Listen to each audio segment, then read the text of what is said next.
Doctor Who, The Deadly Assassin, the 14th story of the 4th Doctor, is written by Robert Holmes and starring Tom Baker. This is the first story where the Doctor hasn't got his companion, which is what Tom Baker requested Philip Hinchcliffe to do for one story after Elizabeth Sladen left, and I think it's nice to have one story without a companion for a change.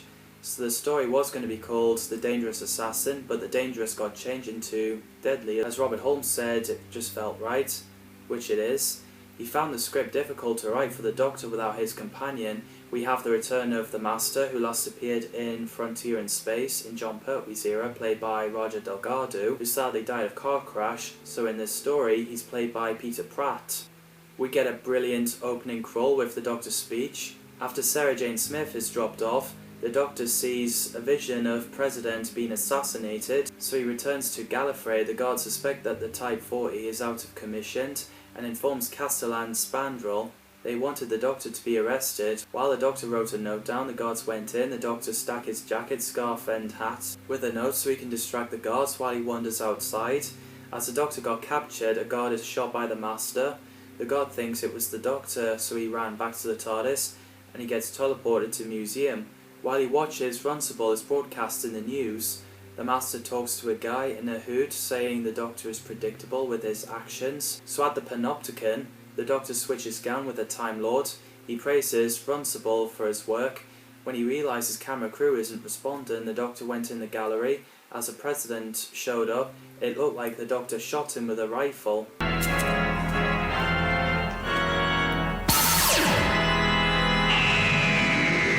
I was like, whoa, what is going on here? So the Doctor is under arrest, even though he's trying to say something. He's chained up in the cage, and I really love the line, "I confess you're a bigger idiot than I thought you were." Spandrel came in. The Doctor explains it wasn't him. He was due for execution by being vaporised. The Doctor explains to the Time Lords it wasn't him. Spandrel realised he's been framed. And it's pretty amusing while the witnesses are chatting away. The Doctor's just doodling. Apparently the rifle he used, he couldn't kill the President even if he tried. Runcible opens the back of the camera and something freaked him out, so the Doctor, Spandrel and Hildred came in to have a look, and there's a tiny corpse inside, a technique the Master picked up somewhere in his travels, and it's pretty scary stuff. Later Runcible gets impaled, so the Doctor went inside the Matrix. He might die from that, but it's better than being vaporised, so he gets his mind wired up and he arrives in the quarry. There's scary laughs and men in gas masks. Samurai Warrior chops the Doctor's scarf, which made him fell off the cliff. His brain was stopped, but it's back on. The Doctor woke up in some kind of illusion surgeon, then World War I, explosions. We get an intense cliffhanger where his foot is stuck on the railway tracks, and the train is speeding up towards him.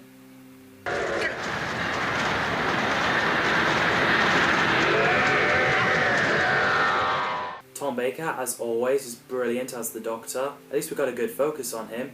Peter Pratt as the Decayed Master, aka Crispy Master, or the Master Crispies, is nearing the end of his final regeneration. I think Peter Pratt did a great job. I love the design. It's dark and scary, and I'm proud to have Master Crispy's action figure. Oh, I like that. Master Crispies. Master Crispies, anyone? George Pavada played Spandrel, who's a Castellan of the Chancellery Guard on Gallifrey, and I think he did a great job. Eric Chitty played Engine, who's a coordinator of the Matrix, and I think he's great as well. Angus Mackay played Faldanquin Barusa, a president of Gallifrey. In the story is a cardinal, and I think he gives off great performance, like a school teacher. Bernard Horsfall played Goth, a Time Lord politician who sentenced the second Doctor, Patrick Troughton, to death and exiled him on Earth in the War Games. He became the puppet of the Master. Wonderful actor. His performance is fantastic. He also played Gulliver in Mind Robber and Taran in Planet of the Daleks. Hugh Walters played Runcible, a news reporter on Gallifrey. It's a shame he's killed off, as I like him. Llewellyn Rhys played Pandit IV, the same president of Gallifrey from the Three Doctors, who's played by Roy Purcell. It's the president of Gallifrey who got assassinated by Goth. He gives off great performance as well. Derek Seaton played Commander Hildred, a Chancellery Guard and a commander of Section 7. He's great as well. There's great casting, the sets and effects is well done for low budget in 1976. The music by Dudley Simpson again is brilliant. So the train disappeared and the Doctor got his foot out of the railway tracks just after he stepped on a giant egg. Seeing a clown on the reflection on the floor, he realises they're all illusion. We get a freaky scene where eyes appear at the mountain. The plane chasing the Doctor is a brilliant scene. The Doctor denies his bleeding leg, but the blood came back because the illusion rules. The Doctor is willing to fight. Throughout this part, the Doctor hides from a game hunter wearing a mask, while the Master hypnotised the Time Lord God to press a button, but luckily Spandrel shot him. The game hunter revealed to be Goth, which is excellent revealing. As he fired a shotgun, he caught on fire and passed out in the lake. The Doctor has a look. We get a fight scene, and pretty intense when the Doctor is held under the water as he's about to drown. Apparently that cliffhanger got heavily criticised, especially from clean-up TV campaigner Mary Whitehouse, saying in the interviews that one of the most frightening scenes in Doctor Who. Her reasoning being that children would not know if the Doctor survived until the following week, and that they would have the strong image in their minds during all that time. BBC apologised to her, and the master tape was edited to remove the original ending.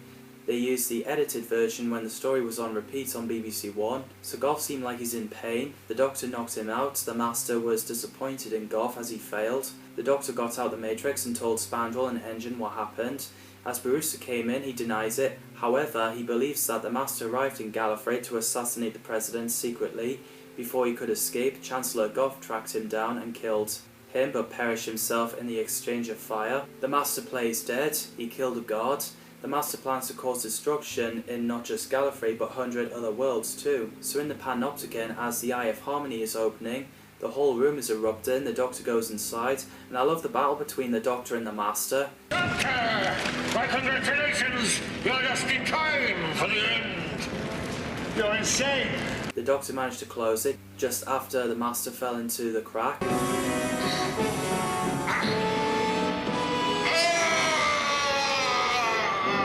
So in the end, Barusa accepted that the Doctor's actions prevented further catastrophe, giving him 9 out of 10. Great performance. He says his goodbyes, then disappeared away in the TARDIS. The Master survived and disappeared away in his TARDIS, disguising itself as a grandfather clock, which is cool.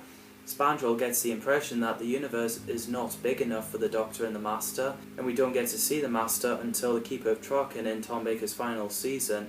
I really love the Deadly Assassin story. What did you think of this serial? Let me know in the comments down below. Thanks for watching, and I'll see you in the next video.